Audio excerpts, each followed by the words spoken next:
So, Bonks, just starting with Ronaldinho. Obviously, he's a phenomenal player in terms of his historical background, all the things that he's done in his career and all that. But just give me a bit of a background on who he is, type of player he is, and what you remember of him. Well,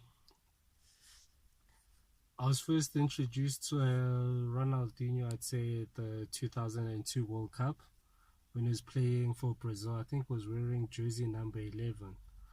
And one of the games I remember quite vividly would be the game versus England.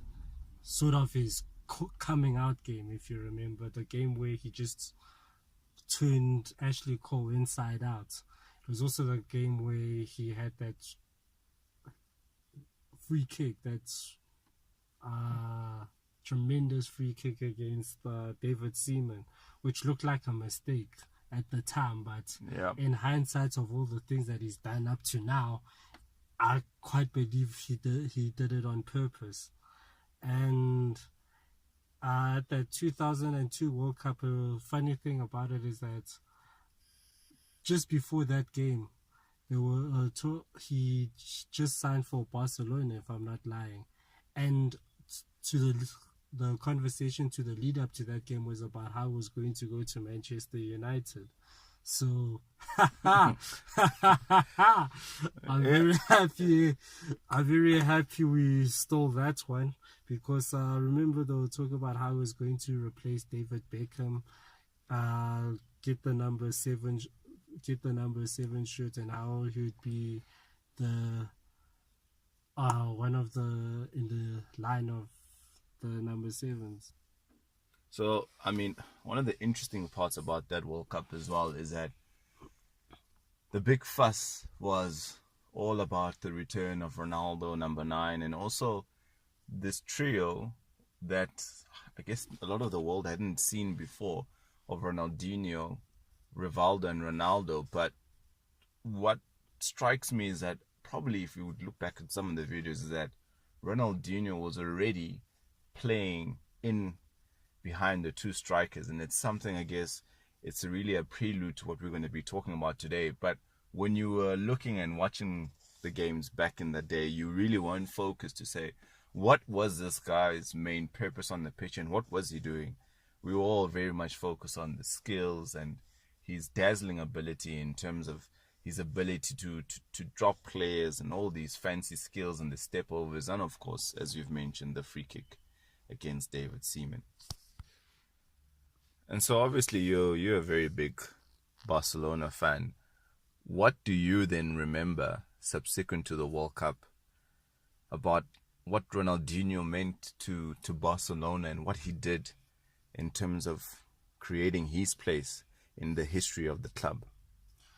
I think first of all we have to start with Barcelona just hired a new coach in Frank Rijkaard, and they'd actually been going through quite a lean spell of playing Europa Cup football as opposed to Champions League football. And basically Ronaldinho came at the same time when sort of what I'd call the revolution, and it's become Barcelona becoming this modern day powerhouse that it is today. Because after the Johan Cruyff, obviously, dream team, we did go through a bit of a lean patch. So when Ronaldinho came, he came in at the same time as Deco. Deco had just been bought from FC Porto, if I remember correctly. And I think Ludovic Julia had also just been bought. Oh yeah, so basically those are the signings.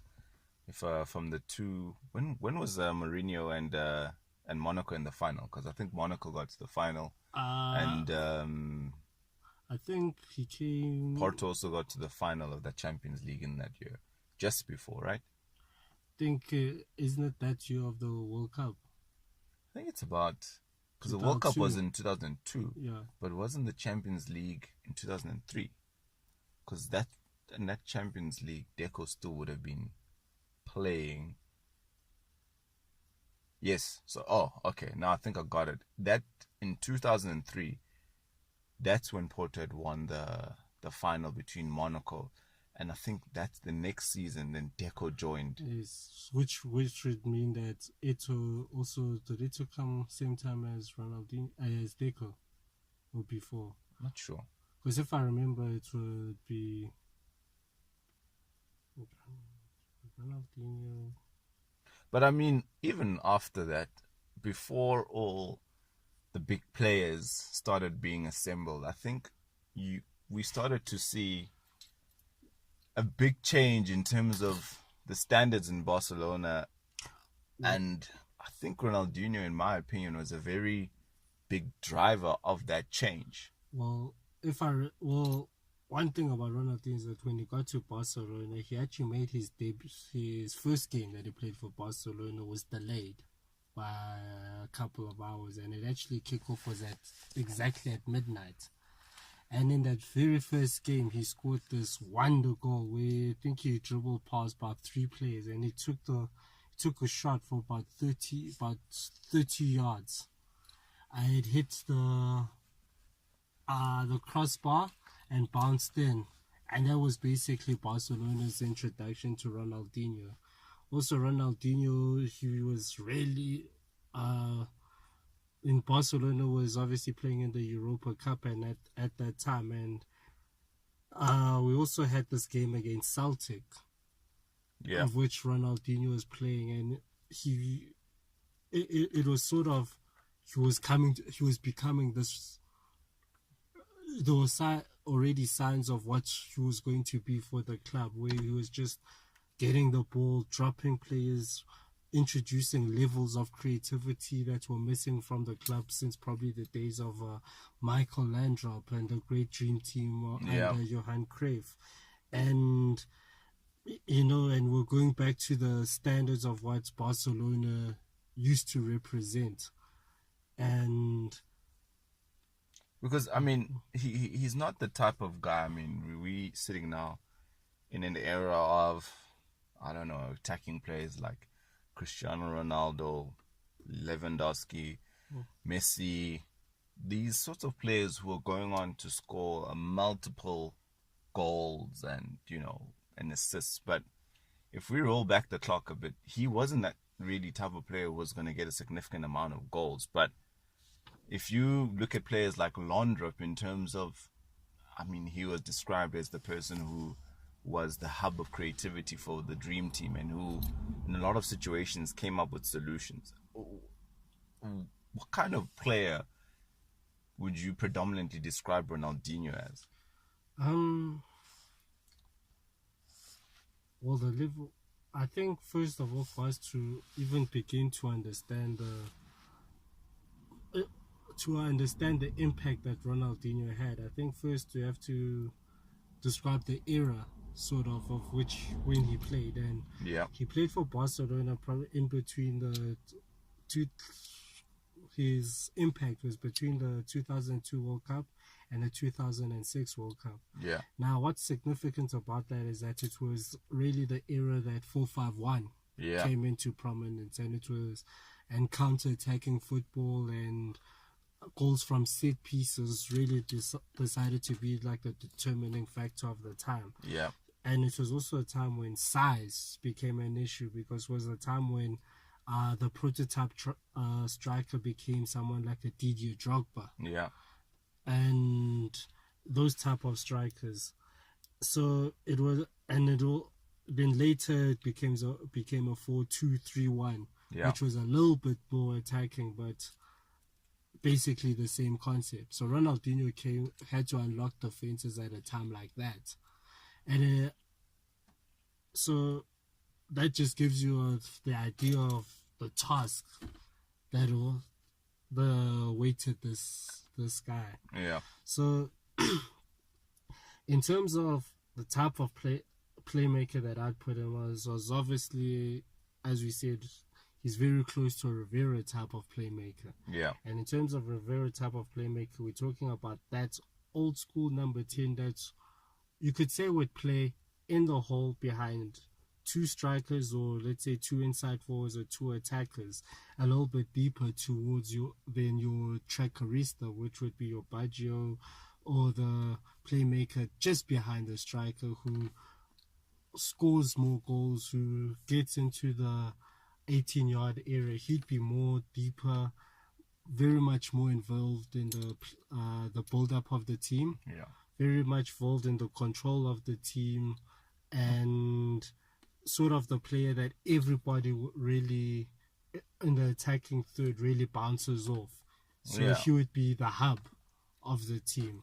Which is really interesting. In a lot of cases, I think, as in when we grow up watching a lot of football, we tend to put players in boxes to say, well, he can dribble, he belongs on the left wing, or he's a right winger. Whereas, I mean, if you look at Ronaldinho and recent players like Renato Sanchez, you're getting these sorts of midfielders who are really, from a central point of view, eliminating a lot of these stacked banks of four defenses. And I think Ronaldinho was quite critical in that. There were very big games I can remember against Chelsea where, I mean, Mourinho at that time was probably one of the best managers in the world. And in terms of setting up a defense, his Chelsea team only conceded 16 goals. I think it's still a record that stands now. But you really needed players like Ronaldinho to really come up with those solutions to allow for players to be, released in certain positions. And a big part of that was his dribbling ability. I mean, if you look at, we were having a discussion around how many players in this current modern day, in this modern day football, are able to drop players and create space. And by dropping players, what we effectively mean is that not only dribbling just for the sake of dribbling, but dribbling with the ability to leave behind opponents and open gaps and spaces, within the midfield. So obviously a good example with this would be someone like Andres Iniesta, who predominantly is not always, on the wing or wherever it may be, taking on players, but he's a sort of player, even not having the most pace, is able to leave opponents behind and open up gaps. Especially, you would have seen in the big games when the Barcelona team of Pep Guardiola was looking for such solutions within their game situation.